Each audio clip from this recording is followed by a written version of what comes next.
Welcome to another webinar in the PALITICUS series. I'm Angela Simoes. We are here with my co-host Denise Borges. This is being recorded, and we will also be airing this on the PALITICUS podcast, as well as posting to YouTube. But we have a really unique topic here today because it's something that we just don't ever talk about in our community. And we felt that it was time for that not to be the case anymore.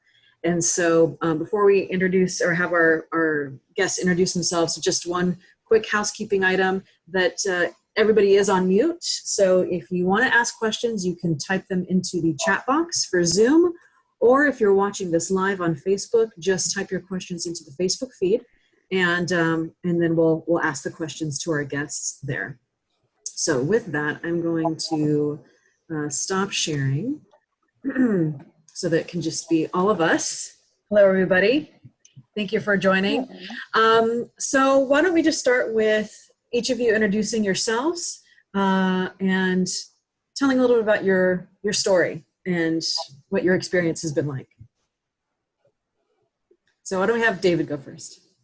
Oh, good morning, good afternoon, good evening, wherever you're at. My name is David Garcia. I was born and raised here in San Jose, California, born to two parents from the island of Pico in the Azores. And so I've been very actively involved in the Portuguese community here since I was about 12 or 13 years old. A little sooner, but actually taking leadership within the community was at about that age. And I didn't come out of the closet as gay until I was 35 years old.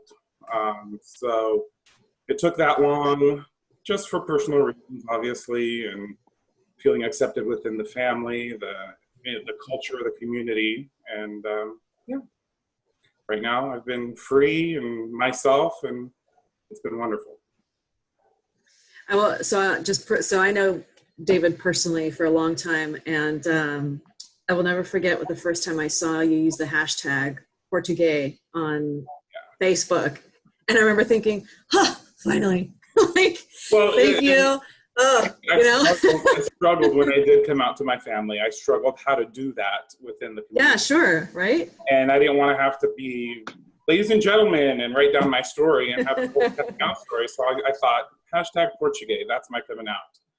And thankfully, it's gone extremely well. I haven't had any backlash from the community whatsoever, at least to my face I haven't. I'm sure in the backgrounds, when I'm not there, I'm sure it's being discussed, but I have been accepted overwhelmingly. And that's really what took me so long to do that, was because I was afraid everything that I had accomplished within the Portuguese community would have been erased with the fact that I was gay. And fortunately, that wasn't the case. Quite the opposite. I've gotten a lot of support from the older generation who will see me at festas and be like, oh, we're friends on Facebook, I know.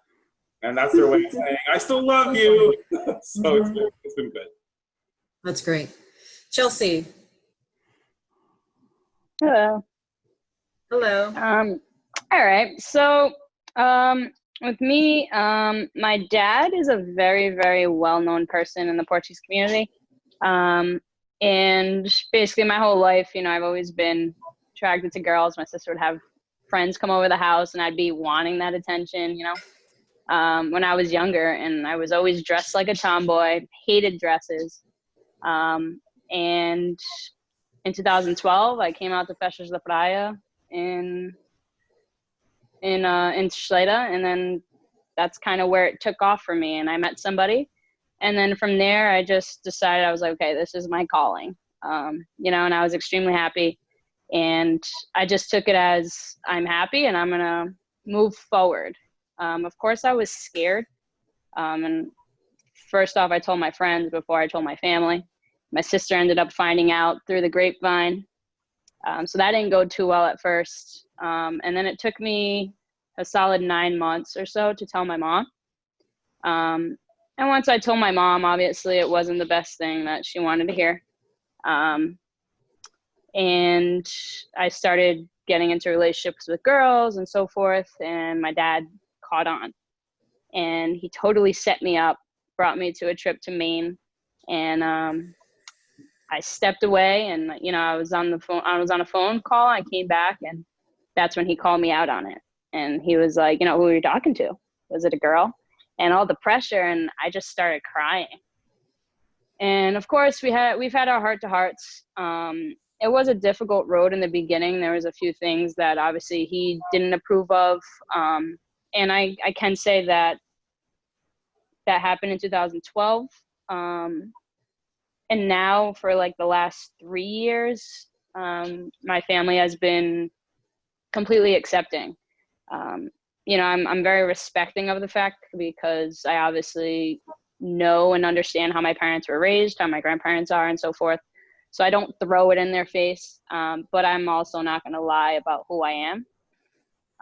In the Portuguese community, in the beginning, I guess it was a complete shock because, filho de Vitor Santos, oh my God. But afterwards, now it's just one of those things that I'm me. And if you don't like it, it sucks. I'm a good person and I'm very involved in my culture and my community. And I'm very proud of that. And again, not going to lie about who I am.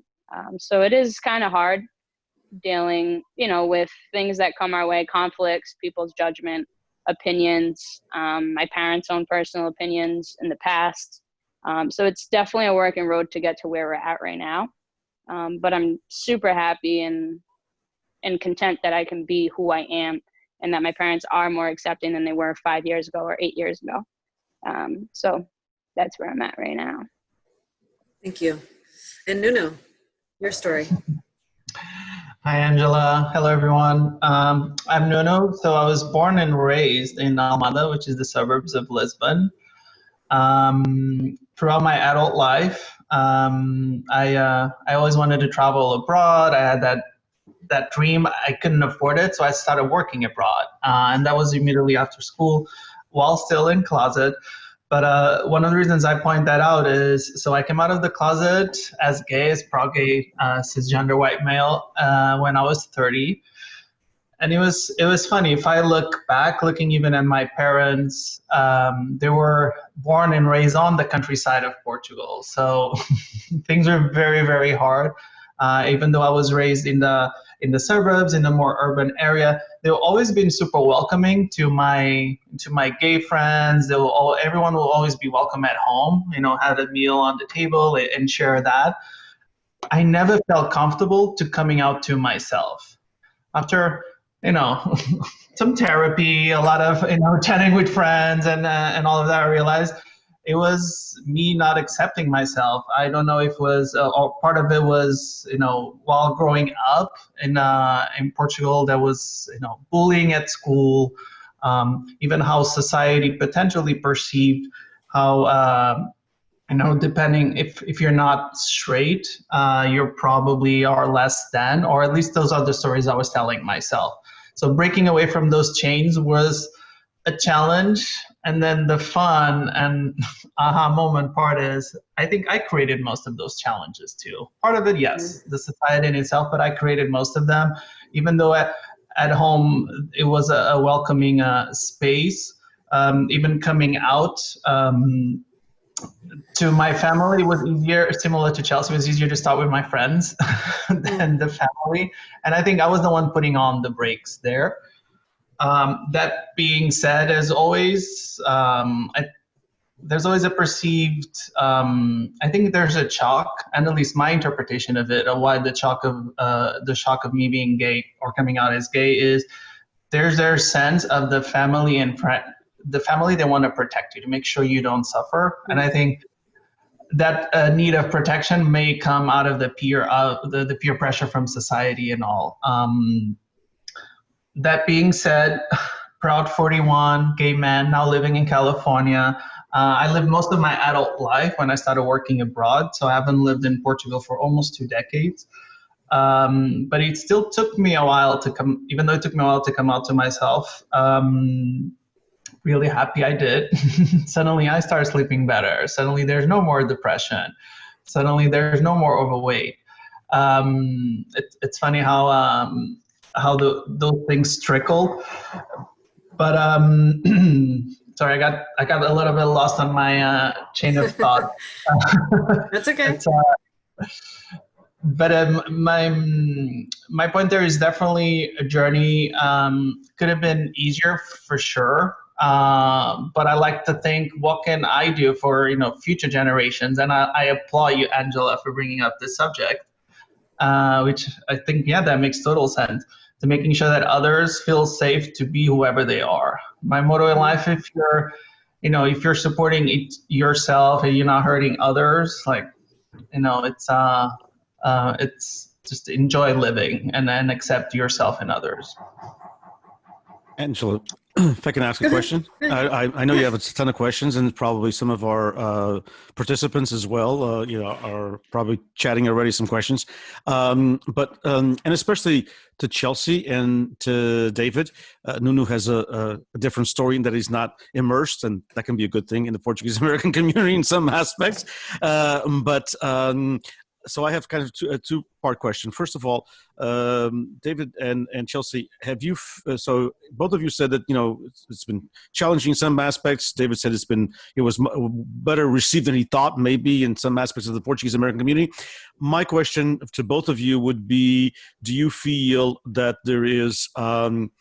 And both of you are also involved in mainstream America. I mean, in Chelsea's case, not right now because she's living in the island of Terceira in the Azores, but you being in the Portuguese American community, but either you worked or you had, you went to high school and college and things like that with American friends.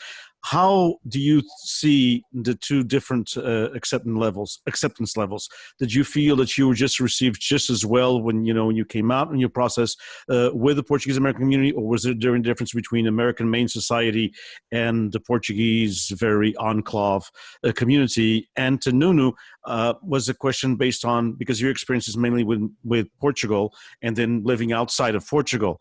Have you seen changes in that you said some of it was brought on by yourself, but have you seen changes in Portugal since you've been out in the last 20 years when it comes to accepting LGBTQ folks? So David, you want to start? Because you're always a good person to start. That's a loaded question right there. Like I said, I had no backlash within the Portuguese community when I came out. It was more of, like Angela mentioned, oh, thank God, it's about time, because I was walking around with the weight of the world on my shoulders. In comparison with the American community, there is none. In the American community, I was David, nothing more than that. I wasn't labeled as being gay or that it changed who I was. Within the Portuguese community, like I said, I had no backlash to my face, and I felt comfortable going anywhere within the Portuguese community. But we also know here in California, certain areas of the state are more conservative than others. And so I'd have people who belonged to a particular church, for example. I'm not going to name the church so I don't lose my head over this, where they had a festa, and we went to the festa, and they had at least 20 signs on the Yes on Prop 8 a couple of years ago, which was the proposition of eliminating same-sex marriage or acknowledging that. And so it did make me feel uncomfortable being in that environment. Even though they were supportive and friendly to me and greeted me fine, they still stood for the fact that I had no rights in marriage. So how do you handle that kind of a situation? I don't know. I just smile and nod and hope not to get into any conflict in regards to that. But I think it's in scenarios like that that's where the disconnect is between some of the Portuguese community being accepting of it, as long as it's not their family or as long as it doesn't coincide with their religious beliefs. And being Portuguese, our religion is a major part of our culture, our traditions. And so I don't know if that kind of answers your question. It does. Chelsie, any thoughts on that? Any differences? Yeah, I mean, I agree 100%. Obviously, I went through similar situations. I didn't see myself in a situation like that, like him going to a festa and having that arise. Obviously in an American community, you're accepted as you. You're accepted as Chelsie. I mean, that's Chelsie. She is what she is. She wears snapbacks. She has tattoos on her legs. Like, that's just who she is. And she's a barber, and that's just what she does. And in the Portuguese community, it's like, I started getting comfortable with myself and how I wanted to dress and how I wanted to be. And it was like, I'm sick of going in a croissant with a dress on. I'm done. I don't want to do it anymore. So, one year I ended up wearing a nice blazer with like a nice fitted suit with my nice shoes. And I went in a croissant like that in the middle of all the ex-queens of the Mijat Sheda, and there I was. Why? Because that was me. I could put myself in a sash and in a dress, but at the end of the day, I'm going to want the whole time I'm walking in that croissant, I'm going to want to take off that dress, and for what? Half of these people, they have children who are gay, who aren't even presented themselves in the culture, don't even come around to a Portuguese feast or anything like that. And usually those parents are the first ones to talk about you. I haven't had anything said to my face. I know if there's things been said where we've been in a public place and like, for instance, in the beginning, my mom wasn't used to it. So she heard people talking, she would walk away instead of standing up for me. And now I feel like we've come a long way, also to the point where people are kind of just like, that's who she is. So they've slowly started to accept me simply because I've thrown it in their face that it is who I am. I've heard so many times in the beginning, like when I first came out was, oh, it's a phase. Well, guess what? Me being straight was a phase. That was a phase. So I think the Portuguese community, it's very difficult because of our religion, and our religion ties into our culture and their beliefs and how they were brought up, and that generation of my parents and my grandparents. It's a lot harder. But I feel that if there's more awareness, that can get better, because my parents aren't the only parents who have a child who's gay who are Portuguese. Sure. There's so many out there. And I feel like if parents also felt like they're not alone and that it's okay, maybe they'd be more accepting to other people as well. So Portuguese community, because of our religion and our traditions, it's definitely a more harder boundary versus an American society. It's like you're so accepting to just anybody because they are who they are. Portuguese, it's like, you have to be this way, you have to be that way, you have to be married by this age, you have to have, I give the total example. My sister was married, she got married at a young age, and she's now divorced. Guess what? She got married to a man. So it doesn't mean anything. It really doesn't. And I feel like people have to be more accepting to that. But I do go through my things, I dress how I want to dress, and I get the looks. I go play contruya, I go play a pezing, I support all the traditions, and I still get the looks. Why does she dress like that? And I do it also to stand up for other people, because if there's just one person showing that they don't care what other people think, then there'll be more people like that. And then where it's the other side that has to be accepting to us, not us being accepting to them. Indeed. To elaborate on what Chelsie just mentioned, to kind of answer the question that Dr. Carlos submitted in the chat, in regards to, have I come across any Luso-Americans who are older and past 50 years old, and how is their gay experience different than ours? I do know quite a few of them that are in the older age bracket, some of them my parents' age, and unfortunately, when they did come out years ago in the 80s or 70s, they completely disconnected themselves from the Portuguese community. So, I mean, they're out there, they're just not involved in the Portuguese community. They're living their own lives. And I think that's what differs now, is more and more we're seeing more of our youth coming out and not being afraid. And this webinar is a perfect example that we're able to share our story. It's being shared with people like the webinar, people who are friendly and know how to use webinars. They already know and they're accepting of this. That generation who is not familiar with webinars or aren't exposed to this are the ones that probably need to hear these messages. So we'll make the request that whoever's watching this webinar, take the recording and show it to your vova or whoever else. I think there's a lot more vovos out there watching on Facebook than we all think. Probably. My university students all tell me that Facebook is for old people like you. So I think there is a lot of older Portuguese Americans and throughout the world, Portuguese in general. Portuguese speakers or people who identify with the Portuguese culture that tune into this. And Nuno, in your experience, how have you seen, any evolution between when you lived in Portugal and now that you just are abroad in the last 20 years or so? The short answer is yes, but then the long answer is yes, but there's so much way to go. Okay. And what comes up to mind, I think it's a great question. What comes up to mind is there's this I don't think there's full acceptance. So from a legal perspective and overall society, I think we're trending into the right direction. I also feel there's some unnecessary breaks that happen to delay that all full integration. Portugal, we're a very, very old and traditional society. Whether it's in Portugal itself or the Portuguese communities that emigrated from Portugal. One thing that comes to mind is even the concept of microaggressions that I still experience that in Portugal. And also, full disclaimer, not just in Portugal, in some societies, even some places here in the US and other places in the world.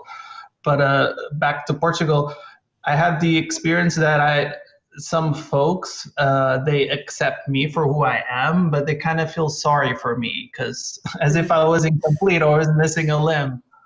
And I think intellectually speaking, is like, okay, that there's nothing I can do apart from having an honest conversation when folks are open to have an honest conversation.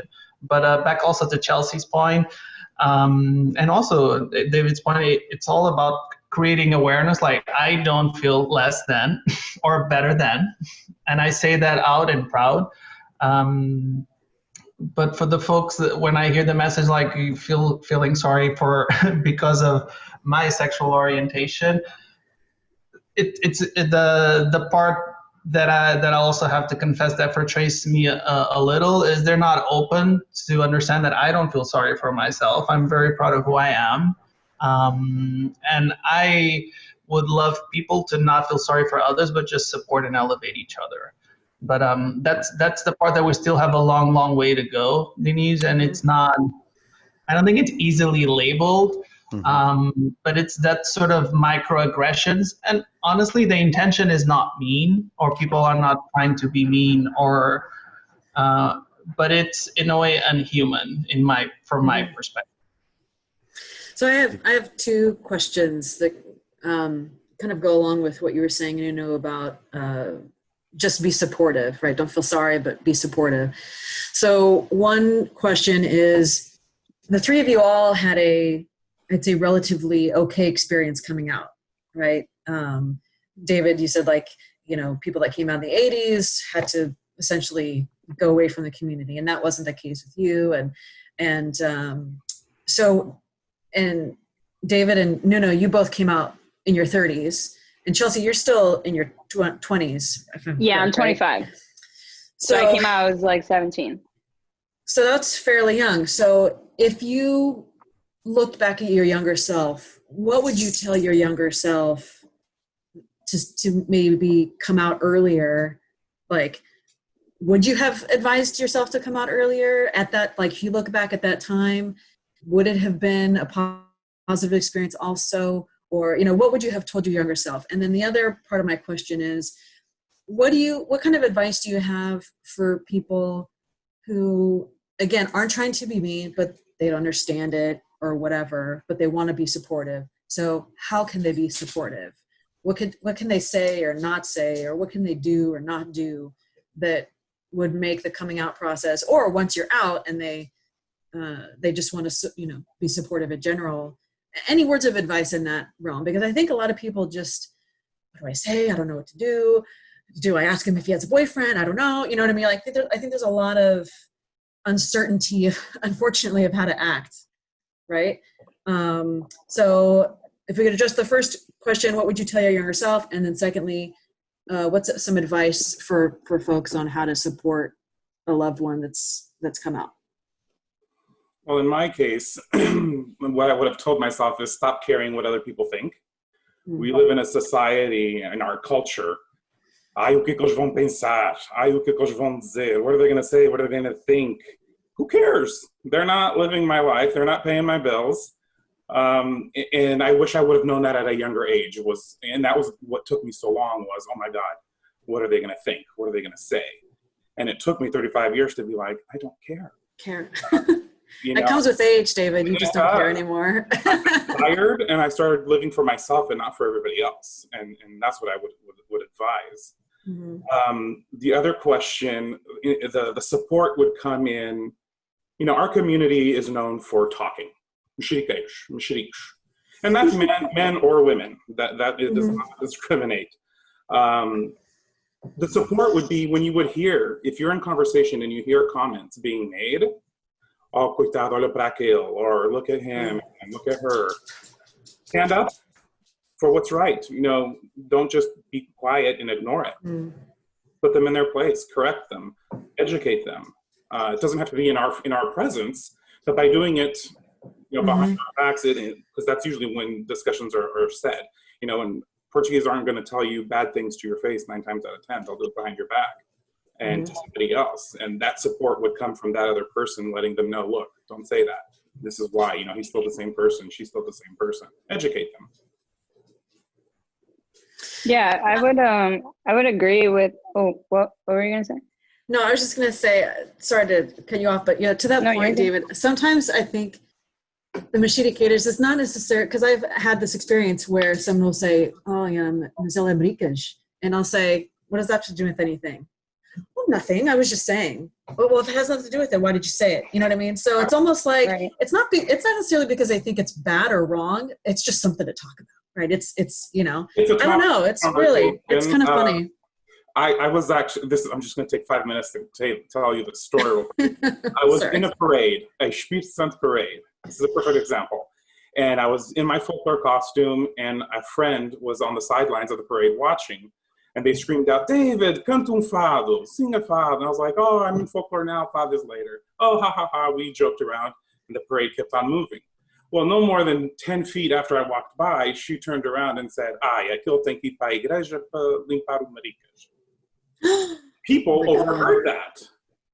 And nobody said anything. That right there is a perfect opportunity to educate the ignorance of that person. And it goes to show you the fakeness that exists where 2 minutes before she's smiling at me and telling me hello, and then 2 minutes later she's talking about me behind my back. So that happens more often than not. So that's discrimination, pure discrimination. I mean, it's just what that is a lack of education as well. Yeah, indeed, and that's and sometimes that has, of course, that has a lot more repercussions than we think it does, because it's if it's not told to someone's face, then people say, well, I wasn't outspoken about it, but yeah, you were, and you were in a very hurtful way, and probably a way that has a lot more of a long-term impact than people think that it does. But Chelsie, you're going to say something. Yeah, I mean, as far as something I would tell my younger self, when I was fairly young, like when I came out, and when I actually got to experience that for myself. So I'm actually pretty happy at the age that I did come out, because I wasn't super young, but yet I wasn't, older, where I felt like, wow, I'm really living a life that I don't want to live, and I felt like everything happened for a reason that year. And, I found who I was, and I'm very grateful for that. Just give me 1 second. I live next to the military base, and there's a plane right now. Sorry. But as far as obviously my dad being who he was in the community, I was very scared. And I was very scared if, my dad were to find out before I were to tell him. Or basically people, what they were going to say about me. And eventually it got to a point that I didn't care. I didn't care simply because this is what truly made me happy. And I wasn't going to lie about who I was. And I kind of thought to myself, how many women and men, don't involve themselves in the community, don't show their faces in the community. And, you don't even know who they are, and they're gay, and their parents are actually happy about that. They're happy that they don't go to the feast with them. They're happy that they don't hold the chair for them to bring them to park the car. They're happy with that. And I just think, you know, why should it be that way? I am who I am. I'm still the same Chelsie that I was yesterday, even though I told you today I was gay. I was still gay yesterday and the day before that, you know?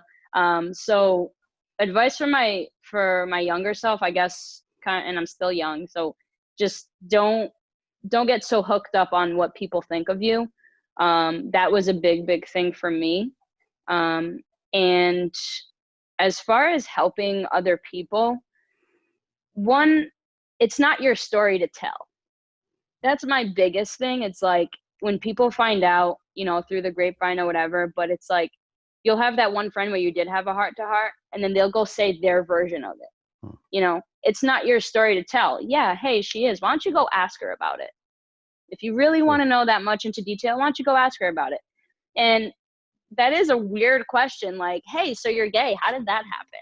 You know, like no one wants to receive that question, but it is who I am. So me personally, if I'm friends with you and I'm having a conversation with you, sometimes if I'm in a relationship or something, that'll come up like, oh, my girlfriend and I the other day, you know, so boom, that's a little hint for you. Do you have to excessively ask me a lot of questions about it? If you would like to, yes, but you don't have to. And also what David said about educating. So when people are talking about somebody being gay, like, say something, because you not saying something means you're just like them. It means you're exactly like them. So there is a lot of fake people in the Portuguese community. There is people that will, you know, talk shit about you. But at the end of the day, I know that I'm a good person. And I think that's what people have to reflect on. You know, you're a good person, and being gay in the Portuguese community, you are going to feel like you're a disappointment. Why? Because of how you were raised, because of your cultures, because of your traditions, your core values of your parents.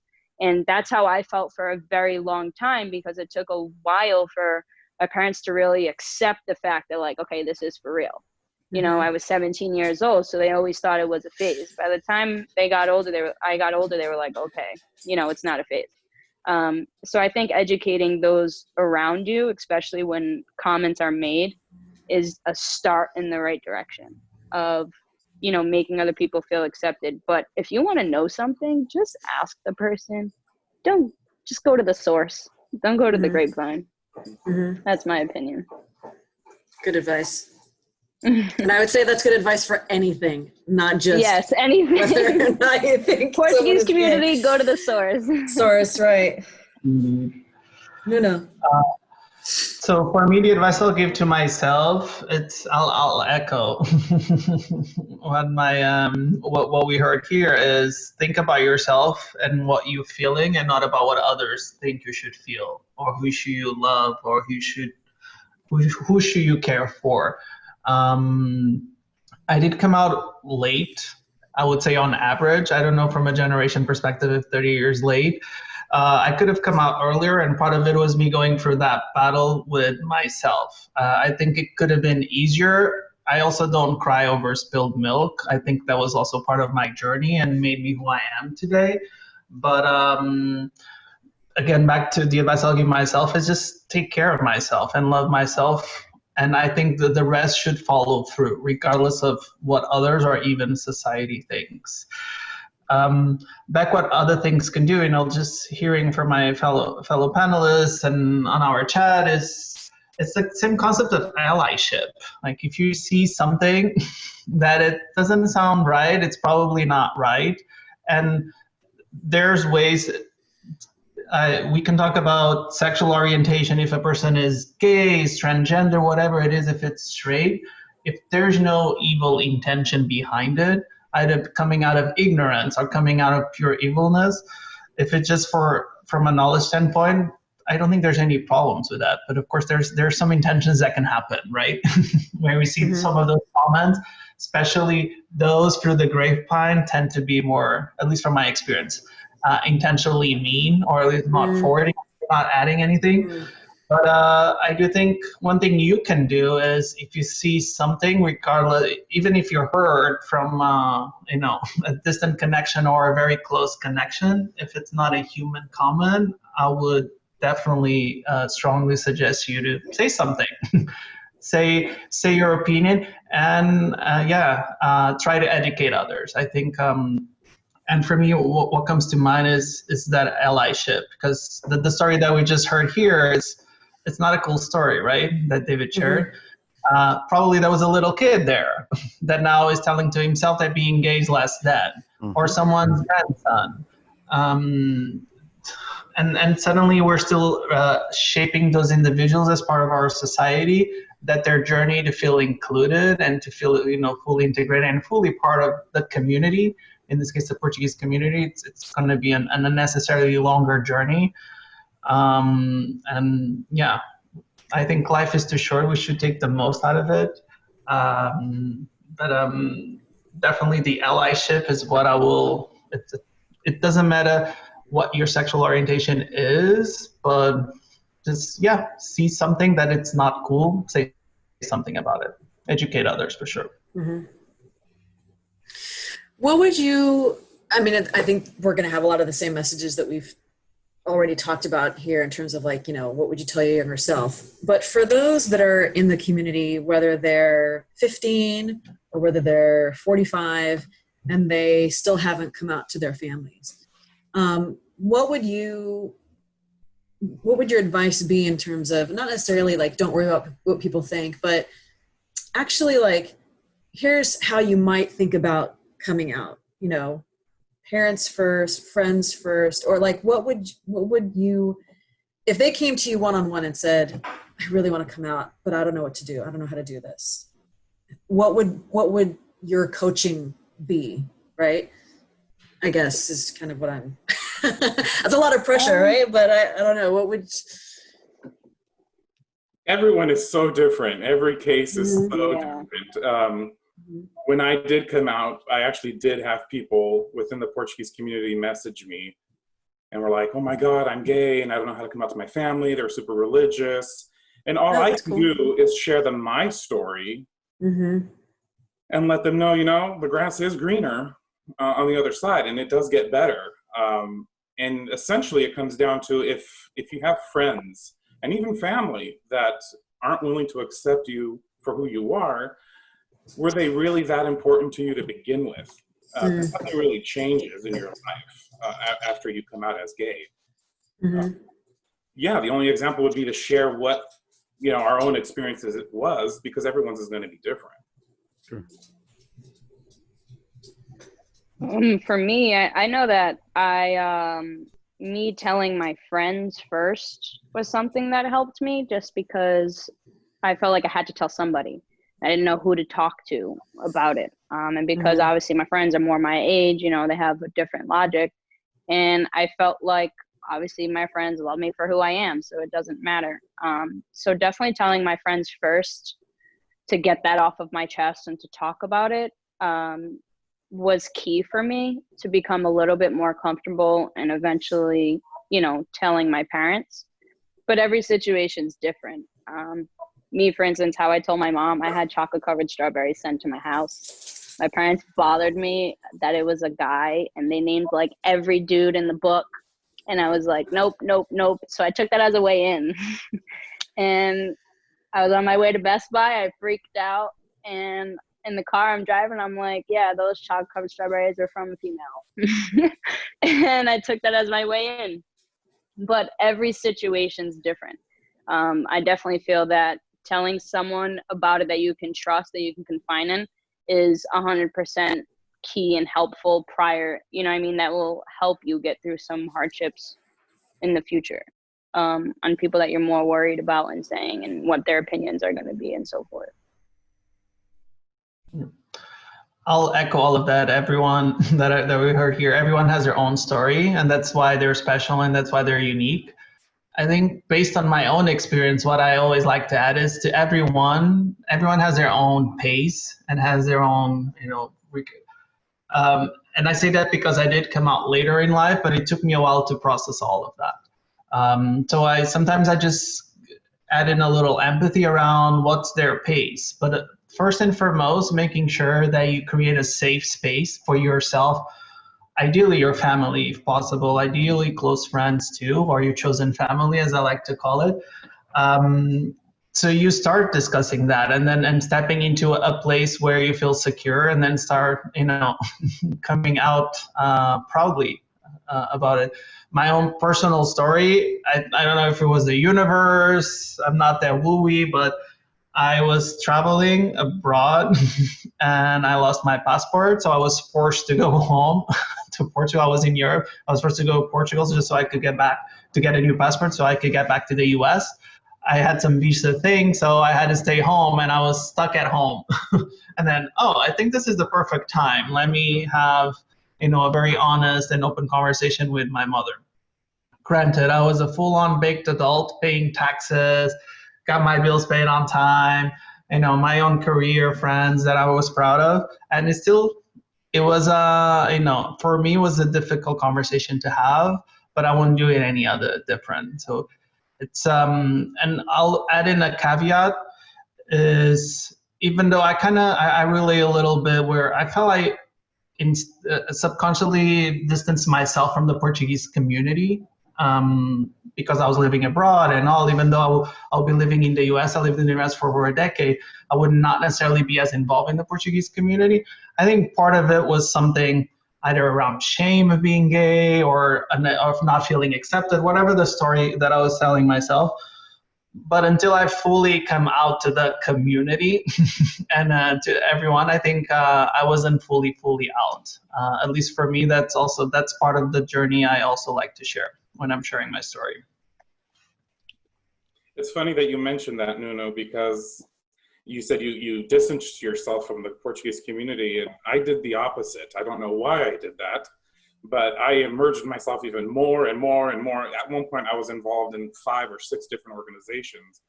And I think at that time, I was just thinking, well, if I get super involved in this and excel at doing this, they'll ignore that I'm actually gay or not focused on my personal life, and that I myself would forget about my personal life.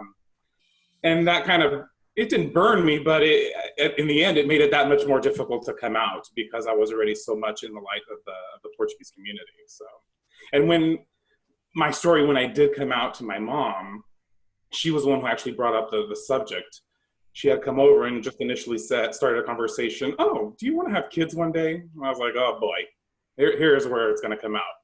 And it did, and it went well. My dad took a little longer to get used to it because it is a shock, and I understand it. But literally, it was days. And then essentially he came back and was like, you're still my son. So I want things to be like they were before, and I love you for who you are.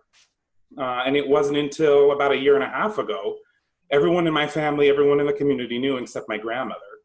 And I sat down with her. I had a very close relationship with her, and she was 96 when I told her.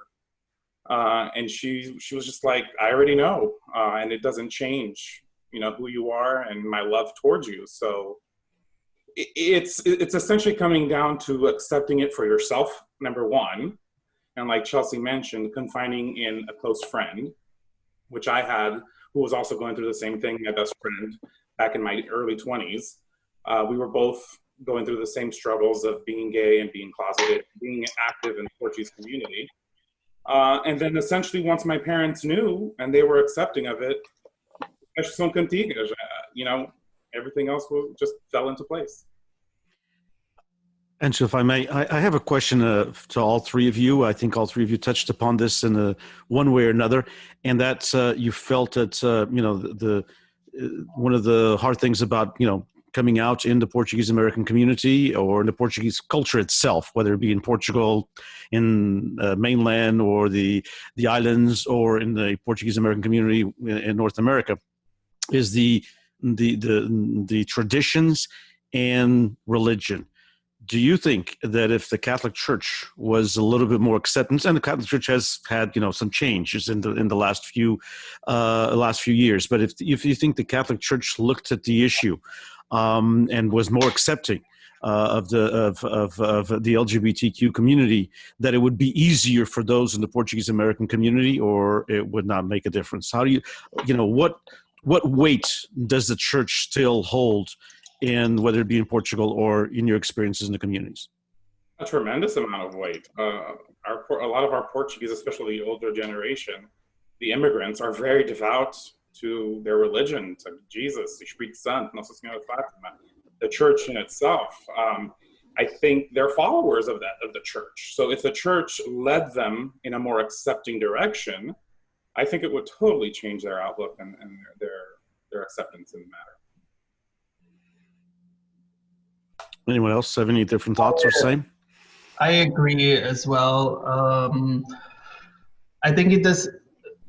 One of the beauties about religions, they create great foundations and values. And as a Portuguese gay man and having lived in a country that's mainly, Catholic, or even around the Portuguese community, from my experience is mainly Catholic, I not always see a lot of acceptance coming even from a leadership from that standpoint. I don't want to generalize because I know there's a spectrum there, but I would say on average, I think, it's one. I think it's one of the values, I guess, of all religions is about, evolving as a human being, and I think part of that starts with acceptance and honestly leading by example, so that the followers, as David was pointing out, can also feel comfortable in stepping into that, acceptance, regardless of what your beliefs are. But for sure, I know it's a hot topic, Dinesh, but I think so. It's probably part of our progress as a society, as a Portuguese community. But definitely, I think religion can impact to make it go smoother and faster, or slower and painful. And I think unfortunately it's been more the latter. Hopefully we're trending into the opposite direction. Because these issues have to have the weight of the institutions, whether it be religious or the states or, the law or everywhere else, politics, etc. And sometimes the institutions have to drive that debate and not just wait for the popular. I've always thought it was, kind of strange when people say, well, I've, which I'm kind of, people know that I'm a fan of Obama. And so I can say this, but, people think that, I always thought it was strange when he said, I kind of had an evolution towards this. Well, okay, let's look at all this, from a perspective that the institutions and the people in the institutions carry the weight that both you, Nuno, and David just said about that. And so it cannot be just the people, whether it be in the political system through the vote, of having marriage equality and rights, to the LGBTQ community. It has to be what the Supreme Court has done. It has to, or will do in the future, or will not. It has to be religion. It has to be the social organizations, the clubs, the associations, whether it be community of a Portuguese community or other ethnicities. So it has to be kind of a process in itself. And that's why, the hierarchies sometimes have a little bit of a bigger say-so than the actual parishioners, because the hierarchies make the rules. I agree. Just like the same way in the corporate world, you mentioned all those points, right? Corporate world is exactly the same. And for example, I choose the companies I work for based on their initiatives towards LGBTQ communities, towards all other things that are important for me. And guess what? Who I want to pay taxes may imply that too. Sure.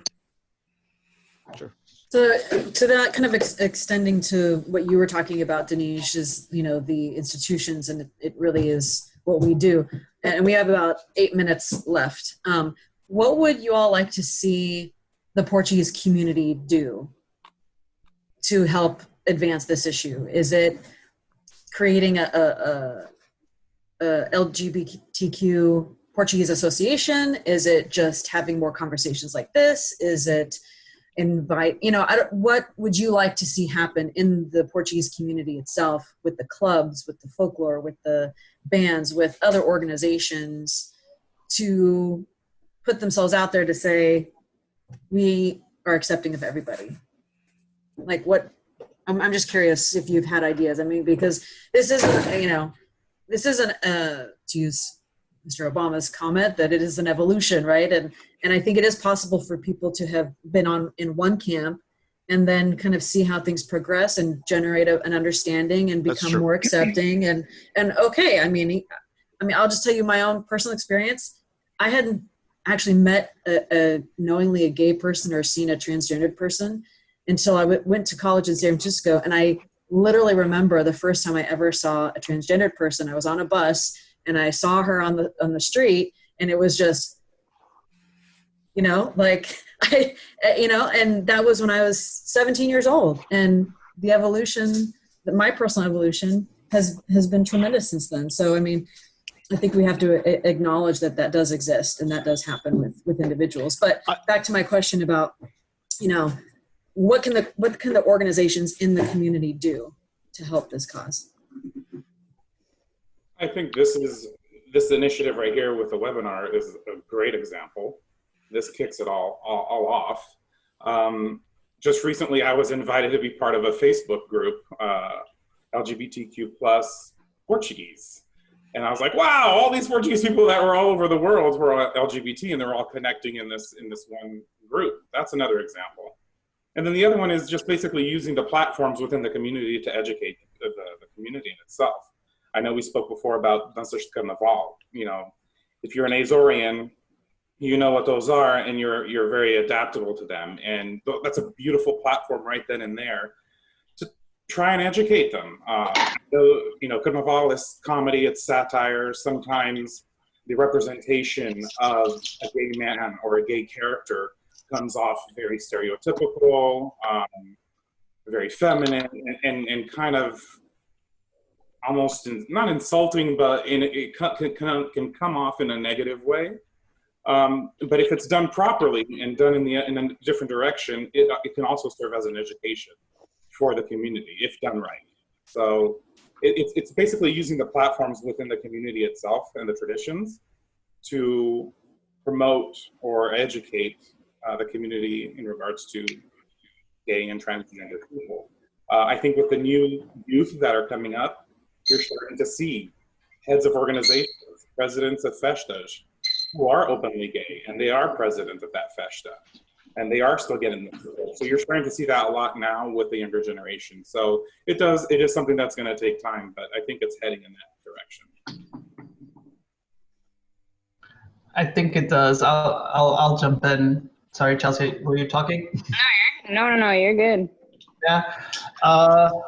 I think one thing starts with leadership, and leadership with all of these organizations like PALITICUS, like you, Angela, right? Oh, this is not something that I'm necessarily a part of, but it's something I want to contribute to promote acceptance, to promote knowledge and awareness.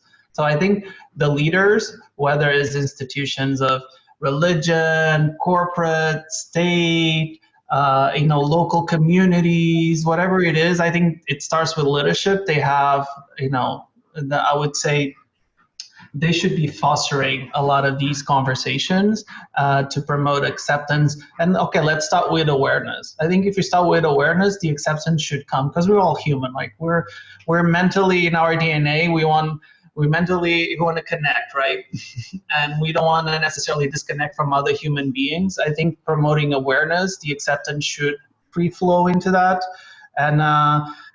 And I think we're all leaders in our community too. And examples just saying, and I think little things make a difference. And I applaud Chelsie as well. Like, I'm not going to wear a dress. I want to wear this fantastic blazer. Go for it. Those things is also her as a leader in her community showing up.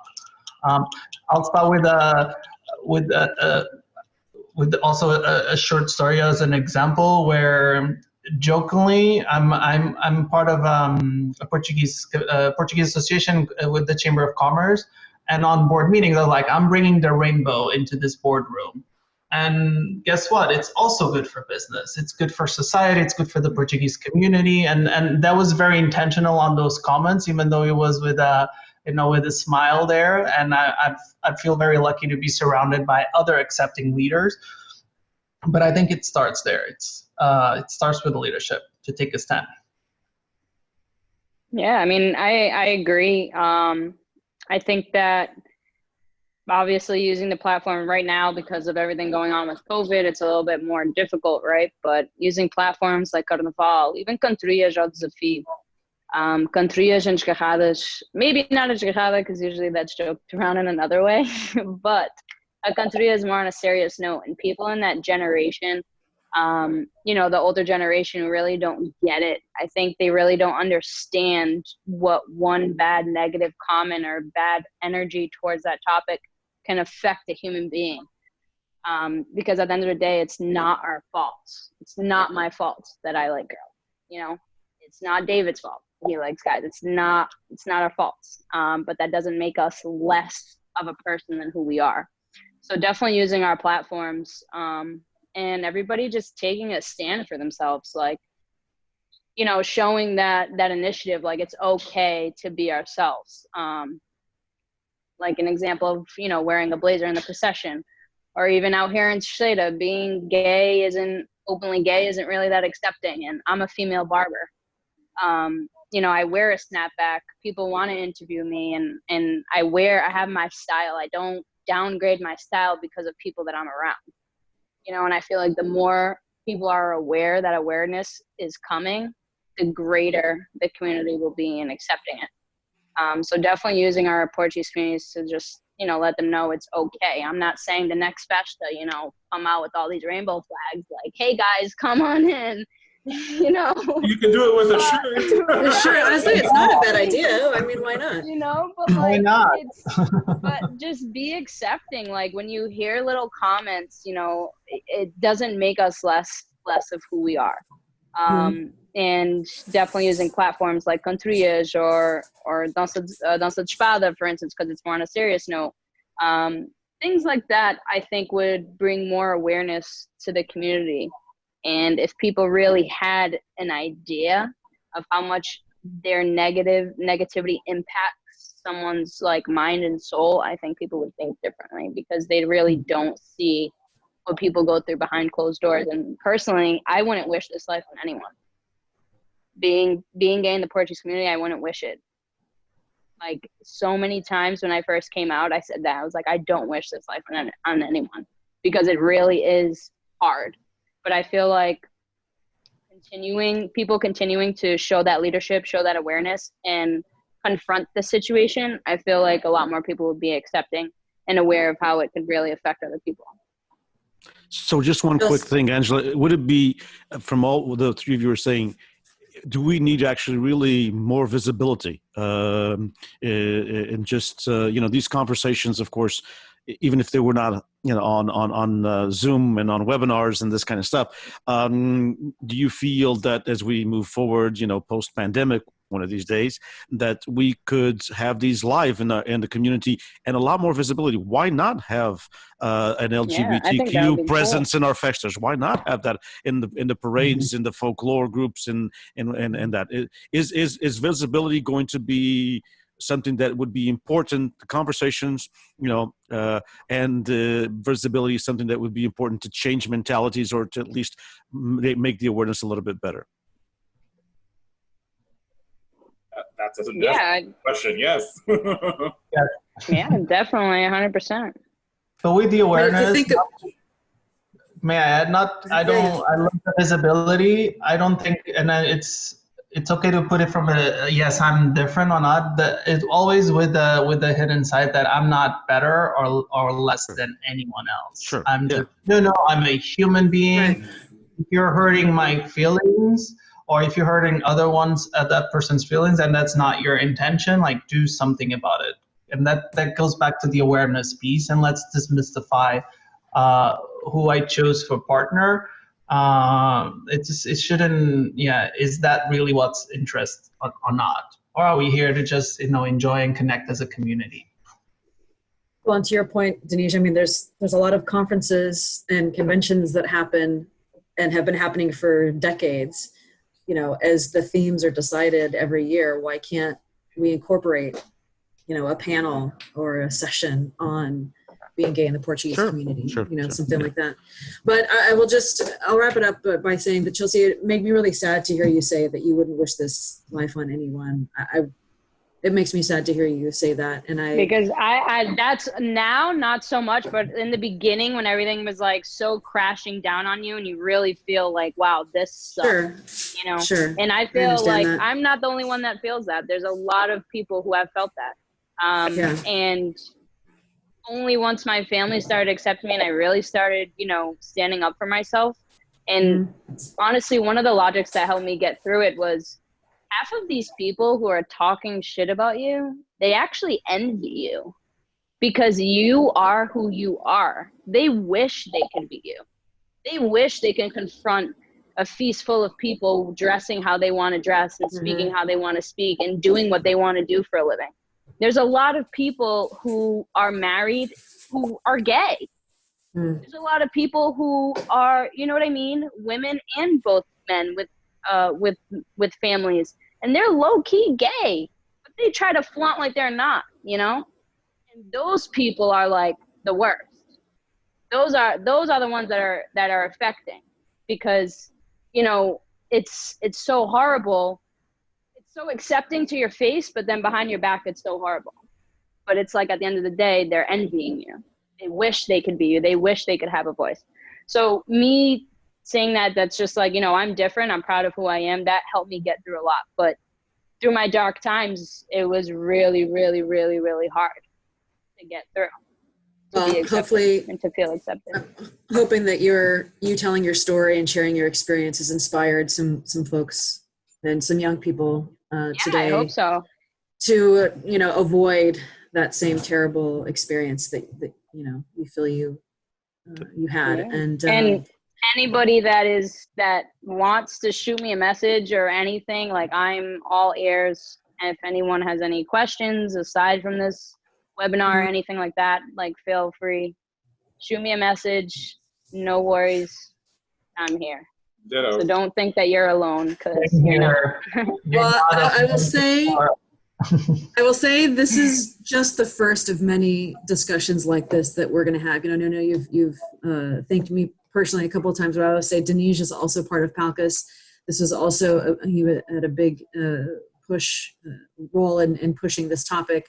And I would say the whole PALITICUS board has been very supportive of this. And there is, you know, there's 15 of us across the country on that board. It's not just one person. And so I do give a shout out to the team that we have built. And we've already talked about, you know, and even with you folks have talked about having more of these, maybe with some parents of kids that have come out and what that experience has been like for them. And then, you know, there's a whole series of conversations. You know, there was a question about health services for the LGBTQ community and that we didn't get to address. In fact, there were quite a few questions that came through that we didn't get to address. Even dating, there were a couple of questions about dating that we didn't get to. So I would say, you know, there's a lot to be said. This is not the last time that we will do this. If anyone is out there that would like to participate in these conversations and be a panelist or have suggestions, please let us know. We look forward to working with the three of you, David, Nuno, and Chelsie, to further this initiative and perhaps build a network, a national network that everybody can connect with and be inspired by. Thank you to everybody who was out there watching and have sent in your comments. If you did have questions we didn't get to, we will reply back via email, and we'll provide, as they give their permission, provide contact information for David, Nuno, and Chelsie as well, if you'd like to reach out to them. I know all three of them are on Facebook, so feel free to reach out to them. Yeah, Facebook, Instagram. Yeah. But this has been a great conversation, and I really thank the three of you for thanks so much. Story. Thank you so much. Great. And so, thank you for having me. And if you're listening to this on Politicus and you haven't hit subscribe to that podcast, please do so. And spend a couple of minutes to write us a review on iTunes, because it helps people find the conversation. And if you aren't a PALITICUS member, you can do so very easily online, and it's very affordable. $50 a year is less than $1 a week, everybody. So I encourage you all to become a member and become part of this movement and help us have an impact on our community for the better. Thank you all three, and thank you, Angela, and thanks to PALITICUS for doing this. And stay strong, and let's build a coalition that is important for the future of the Portuguese American community, because we are part of the mainstream American community, and I think that all issues are important to our community because we're part of the American society. We cannot continue in the ghetto aspect. And when I'm talking about a ghetto, not a physical, but the social aspect may have been something that our parents or grandparents. And in my case, I was an immigrant.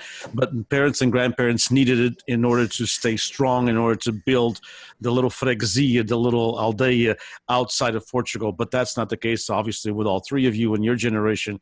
And so it is important that we build these bridges and we discuss these topics that have not been discussed in the past, but they need to be part of the present and to build a future for the Portuguese American world. Thank you all.